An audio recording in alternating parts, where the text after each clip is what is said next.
सुबह का समय था। आईपीएस आलिया सिंह सड़क के किनारे खड़ी होकर बस का इंतजार कर रही थी। उन्होंने पीले रंग का सलवार सूट पहन रखा था। देखने वाला कोई भी यही सोचता कि यह तो एक साधारण लड़की है। किसी को भी यह अंदाजा नहीं हो सकता था कि वह एक आईपीएस ऑफिसर है। थोड़ी ही देर में एक काली जीप आकर उनके पास रुकी। जीप से उतरा मंत्री का बेटा विवेक। विवेक बहुत ही बेपरवाह और रोमांचक किस्म का लड़का था। उतरते ही उसने आलिया को देखते हुए मुस्कुराकर कहा, चलेगी क्या? यह सुनकर आलिया को गुस्सा तो आया, लेकिन उन्होंने अपने गुस्से पर काबू रखा और मुंह फेर कर खड़ी रही। विवेक हंसते हुए फिर बोला, अरे मैडम, मुंह क्यों फेर रही हो? अपने आशिक से कोई शर्माता है क्या? इधर देखो ना, तुम्हें देखे बिना रहा नहीं जाता। मेरी जान, चलो ना आज कहीं घूमने चलते हैं। बहुत मौज करेंगे दोनों मिलकर। तुम्हारी खूबसूरती पर मैं पैदा हो गया हूं, अब तुम्हारे बिना रहा नहीं जाता। विवेक इस तरह बात कर रहा था जैसे वह आलिया को पहले से जानता हो, जबकि असल में दोनों के बीच ऐसा कुछ भी नहीं था।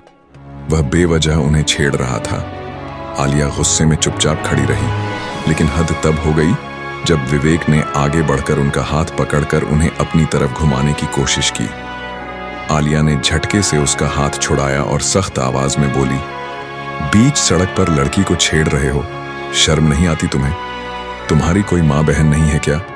चुपचाप यहां से निकल जाओ, वरना इतना मारूंगी कि आगे से लड़की छेड़ना भूल जाओगे। विवेक जोर से हंस पड़ा और बोला, अच्छा मुझे मारोगी? अच्छा मारो ना, मैं तुम्हारी मार खाने को भी तैयार हूं। कम से कम तुम्हारे हाथ से मार खाकर ही सुकून मिलेगा मेरी जान।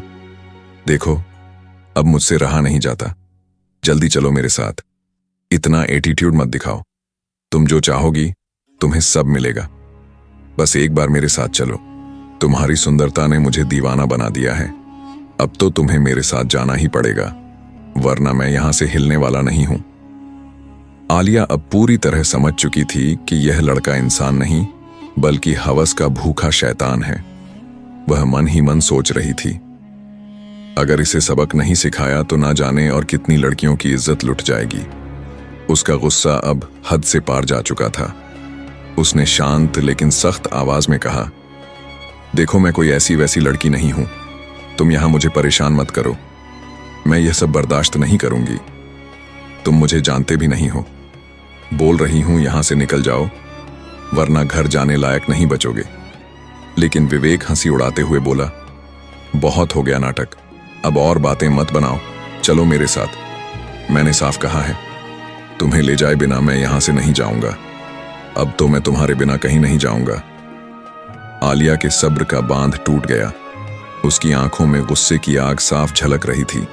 उसने तेज आवाज में कहा, सुनो, यहां से चुपचाप चले जाओ, वरना ऐसा मारूंगी कि घर नहीं जा पाओगे। कितनी बार कहूं, मैं कोई मामूली लड़की नहीं हूं। मैं हूं इस जिले की आईपीएस ऑफिसर आलिया सिंह। मुझसे पंगा मत लो, वरना तुम्हारी हालत ऐसी करूंगी कि जिंदगी भर याद रखोगे। अपनी इज्जत प्यारी है तो सुधर जाओ, वरना मुझे मजबूरन तुम्हें इस तरह सुधारना पड़ेगा कि आगे से किसी लड़की की तरफ गंदी नजर डालने की हिम्मत भी नहीं करोगे। इतना सुनकर विवेक का चेहरा तमतमा उठा। वह गुस्से में कांपते हुए बोला, बहुत हो गया तेरी जुबान चलाना। इतना देर से प्यार से समझा रहा हूं, लेकिन तुझे समझ नहीं आ रहा। तू खुद को समझती क्या है? हां, मैं मंत्री का बेटा हूं। पूरे जिले में मेरा राज चलता है। जो चाहता हूं वही करता हूं, और तू मुझे धमकी दे रही है। अब तेरी औकात दिखाता हूं। इतना कहकर उसने गुस्से में आलिया के गाल पर एक जोरदार थप्पड़ मार दिया। उसके चेहरे पर हंसी फैल गई। अब समझ में आया, ज्यादा नौटंकी मत कर, चल मेरे साथ, वरना और थप्पड़ पड़ेंगे। आलिया के अंदर खून खौल उठा। उसके गाल पर थप्पड़ का निशान जल रहा था, लेकिन उसकी आंखों में अब सिर्फ कानून की सख्ती और इंसाफ की आग थी। उसने उसी पल पलट कर एक जोरदार थप्पड़ विवेक के गाल पर जड़ दिया। तेरे मंत्री का बेटा होने से मुझे फर्क नहीं पड़ता। सुन ले, मैं इस जिले की आईपीएस अफसर हूं। तू सोचता है कि मैं तुझसे डर जाऊंगी? अभी तुझे जेल की हवा खिला दूंगी। और हां, तू सुधरने वाला नहीं है, इसलिए अब कानून का डंडा तुझे सुधार कर रहेगा। इतना कहकर आलिया ने फिर एक थप्पड़ विवेक को जड़ा। विवेक का गुस्सा आसमान छूने लगा। वह चिल्लाया, आज तक किसी की हिम्मत नहीं हुई कि मुझ पर हाथ उठाए और तूने मुझे थप्पड़ मारा। गुस्से में उसने भी आलिया को फिर से मारने के लिए हाथ उठाया, लेकिन इस बार आलिया ने उसका हाथ बीच में ही पकड़ लिया। उसने जोर से उसका हाथ मरोड़कर झटका दिया। विवेक दर्द से चीख उठा। वह गुर्राया, अच्छा, अब तू मुझे मारेगी? तू जानती नहीं है मैं कौन हूं? तू मुझे नहीं रोक सकती। लेकिन आलिया अब पूरी तरह क्रोध में थी। वह बोली, तुझे लगता है मैं सिर्फ एक लड़की हूं? मैं आईपीएस हूं और तुझे दिखा दूंगी कि एक औरत जब कानून की ताकत के साथ खड़ी होती है तो तुम्हारे जैसे गंदे लोगों की औकात क्या होती है। इसके बाद आलिया ने अपनी ट्रेनिंग का पूरा इस्तेमाल किया। वह कराटे और मार्शल आर्ट्स जानती थी। कुछ ही पलों में उसने विवेक को जमीन पर गिरा दिया। उसके मुक्के और लातों से विवेक बुरी तरह पस्त हो गया। विवेक भागने की कोशिश करता, लेकिन आलिया के सामने उसकी एक नहीं चली। आखिरकार विवेक घायल होकर जमीन पर गिर गया। खड़ा होकर उसने गुस्से में दांत पीसते हुए कहा, ठीक है, तुझे लगता है तू जीत गई। अभी रुक, अभी मैं अपने पापा को बुलाता हूं, देखता हूं तू कैसे बचती है। आज तक मेरे पापा ने मुझे डांटा तक नहीं और तू मुझे मार रही है। अब तेरा बचना नामुमकिन है। इतना कहकर उसने अपने फोन से कॉल लगाया और चिल्लाते हुए बोला, पापा अभी आओ यहां, मुझे इस लड़की ने मारा है, आप आकर इसे सबक सिखाओ।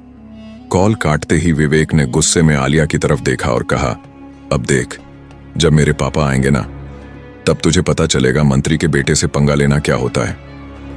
आलिया सिंह ने विवेक की धमकी सुनकर ठंडी मुस्कान दी और बोली, हां, बुला अपने पापा को, मैं भी देखती हूं कि तुम्हारा पापा जाकर क्या कर लेता है। और सुन, अगर तुम्हारे पापा ने भी मेरे साथ कोई गलत हरकत की तो तेरे साथ साथ तेरे पापा भी सलाखों के पीछे जाएंगे। अब देखना तेरी गुंडागर्दी कैसे निकलती है। कुछ ही देर में वहां काले शीशों वाली एक बड़ी गाड़ी आकर रुकी। उसमें से उतरे मंत्री राजेंद्र सिंह राव। उन्होंने दूर से ही आलिया सिंह को देखा और तुरंत सलाम ठोकते हुए बोले, मैडम, आप इस सड़क पर क्या कर रही हैं? उसी वक्त उनकी नजर घायल खड़े विवेक पर पड़ी। वे तुरंत भागकर बेटे के पास पहुंचे और घबराई आवाज में बोले, क्या हुआ बेटा, यह हाल किसने किया? विवेक गुस्से में तिलमिला रहा था। उसने पिता की तरफ देखते हुए कहा, पापा, इस लड़की ने मुझे मारा है, मेरा यह हाल इसी ने किया है, इसे नहीं छोड़ूंगा मैं, इसे सबक सिखाना ही पड़ेगा। राजेंद्र सिंह ने सुना तो उनके पैरों तले जमीन खिसक गई। उन्होंने दोबारा आलिया की ओर देखा, वही आईपीएस ऑफिसर जिसे उन्होंने पहचान लिया था। अब उन्हें समझ आया कि यह टकराव कितना बड़ा हो चुका है। वे गंभीर आवाज में बोले, मैडम, आपने मेरे बेटे को क्यों इस तरह मारा? आपने बहुत गलत किया। मेरा बेटा मंत्री का बेटा है, बिना वजह आप इस पर हाथ कैसे उठा सकती हैं? आखिर उसने ऐसा क्या किया कि आपने इसे इस हालत में पहुंचा दिया? आलिया ने तुरंत तेज आवाज में टोका, देखिए, हद में रहकर बात कीजिए मंत्री जी। पहले अपने बेटे से पूछिए कि उसने क्या किया, उसके बाद मुझसे सवाल कीजिए। सच तो यह है कि गलती आपके बेटे की है और वही इस हाल का जिम्मेदार है। आपका बेटा सड़क पर लड़कियों को छेड़ता है, गंदी गंदी बातें करता है और आज उसने मुझ पर हाथ डालने की कोशिश की। अब मैं उसे चुपचाप छोड़ने वाली नहीं हूं। आपका बेटा जेल जाएगा और अगर आपने भी बचाने की कोशिश की तो आप पर भी केस दर्ज होगा। वह और गुस्से में बोली, आपका बेटा कितना गिरा हुआ इंसान है, आपको शायद पता भी नहीं है, और अगर पता है तो भी आपने कभी उसे रोका नहीं। मंत्री हैं आप, इसका मतलब यह नहीं कि आपके घर का बेटा सड़क पर किसी भी लड़की की इज्जत लूटने चले। अब यह मामला कोर्ट तक जाएगा। अब आपका बेटा नहीं बचेगा मंत्री जी, और शायद आप भी नहीं। यह सुनकर मंत्री राजेंद्र सिंह घबराकर पसीना पसीना हो गए। उन्होंने हाथ जोड़ लिए और बोले, मैडम, मैं माफी मांगता हूं, मुझे पता नहीं था मेरे बेटे ने क्या किया। आपने जो किया सही किया, गलत करने वालों के साथ यही होना चाहिए। लेकिन आपसे हाथ जोड़कर निवेदन है, इसे यहीं खत्म कर दीजिए, कोर्ट कचहरी की नौबत मत आने दीजिए। लेकिन आलिया सिंह कोई दबने वाली अफसर नहीं थी। वे पूरे जिले में अपनी ईमानदारी और सख्ती के लिए जानी जाती थीं। उन्होंने सीधी नजरें डालते हुए कहा, नहीं मंत्री जी, अब जो होगा वह थाने में होगा। कानून सबके लिए बराबर है, चाहे वह आम आदमी हो या मंत्री का बेटा।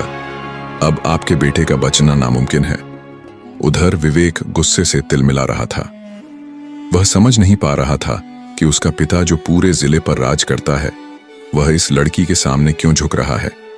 लेकिन उसे यह नहीं पता था कि एक आईपीएस अफसर की ताकत क्या होती है और कानून मंत्री से भी ऊपर है।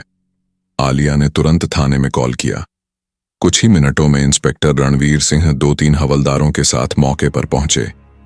आलिया ने आदेश दिया, दोनों को थाने ले चलो, अब यह मामला कानून के हिसाब से चलेगा। हवलदारों ने विवेक को पकड़ लिया। लोग तमाशा देख रहे थे। मंत्री राजेंद्र सिंह राव भी विवेक के साथ थाने ले जाए गए। थाने पहुंचते ही आलिया सिंह ने खुद जांच शुरू की। उन्होंने केस की सारी फाइलें निकलवाई और विवेक के खिलाफ पुरानी शिकायतें खंगालनी शुरू की। जांच में खुलासा हुआ कि विवेक ने पहले भी कई लड़कियों को अपनी हवस का शिकार बनाया था। वह सड़क पर, कॉलेजों में या कहीं भी लड़कियों को देखकर उनका पीछा करता, बदतमीजी करता और जबरदस्ती करने की कोशिश करता, लेकिन आज तक कोई लड़की उसके खिलाफ आवाज नहीं उठा पाई थी। मंत्री का बेटा होने के कारण सब चुप रहते थे, लेकिन अब हालात बदल चुके थे। आईपीएस आलिया सिंह खड़ी थी और उन्होंने ठान लिया था कि विवेक को सजा दिलवाए बिना चैन नहीं लेंगी। उन्होंने तुरंत उसके खिलाफ रिपोर्ट दर्ज करवाई और केस कोर्ट तक पहुंचा दिया। कोर्ट में सुनवाई का दिन आया। कोर्ट रूम खचाखच भरा हुआ था। सामने जज साहब गंभीर मुद्रा में बैठे थे। दाईं तरफ सरकारी वकील, बाईं तरफ विवेक का बचाव पक्ष और बीच में खड़ा था विवेक मंत्री का बेटा, जिसके चेहरे पर अब पहले जैसी अकड़ नहीं थी। उसके पिता राजेंद्र सिंह राव पीछे की कुर्सी पर बैठकर बेचैन हो रहे थे। भीड़ में मीडिया कैमरे चमक रहे थे। अदालत के बाहर जनता नारे लगा रही थी, विवेक को सजा दो, कानून सबके लिए बराबर है। जज साहब ने हथौड़ी बजाई, कोर्ट में शांति रखी जाए। सरकारी वकील खड़े हुए और बोले, माय लॉर्ड, आज आपके सामने एक ऐसा केस है जिसमें आरोपी कोई आम व्यक्ति नहीं बल्कि एक मंत्री का बेटा है, लेकिन कानून की नजर में सब बराबर हैं। इस लड़के ने न केवल एक आईपीएस अफसर का अपमान किया है बल्कि समाज की कई बेटियों की इज्जत से खेला है। गवाह और सबूत यह साबित करते हैं कि विवेक ने लगातार छेड़खानी, उत्पीड़न और जबरदस्ती की कोशिशें की। आज अदालत से हम यही उम्मीद करते हैं कि आरोपी को सख्त से सख्त सजा मिले ताकि समाज में एक मिसाल कायम हो। इसके बाद कोर्ट में गवाहों को बुलाया गया। कुछ कॉलेज की लड़कियां आईं जिन्होंने पहले विवेक की हरकतों से तंग होकर चुप्पी साध ली थी, लेकिन आज आलिया सिंह की हिम्मत देखकर उन्होंने खुलकर गवाही दी। एक लड़की रोते हुए बोली, सर, इसने हमें बार बार परेशान किया। जब मना करते तो धमकाता कि मैं मंत्री का बेटा हूं, कोई मेरा कुछ नहीं बिगाड़ सकता। हम डर जाते थे, लेकिन आज हमें इंसाफ चाहिए। दूसरी लड़की ने कहा, इसने मेरी सहेली को भी सड़क पर रोका था। हम डर के मारे कुछ कर नहीं पाए, लेकिन अब यह जेल में ही रहना चाहिए। गवाहों की गवाही सुनकर पूरा कोर्ट सन्न रह गया। अब बचाव पक्ष का वकील उठा और बोला, माय लॉर्ड, यह सब राजनीतिक साजिश है। मंत्री जी के बेटे को बदनाम करने के लिए यह कहानी बनाई गई है। देखिए, आरोपी युवा है, उसकी जिंदगी बर्बाद मत कीजिए। तभी जज ने बीच में रोकते हुए सख्त स्वर में कहा, अदालत के सामने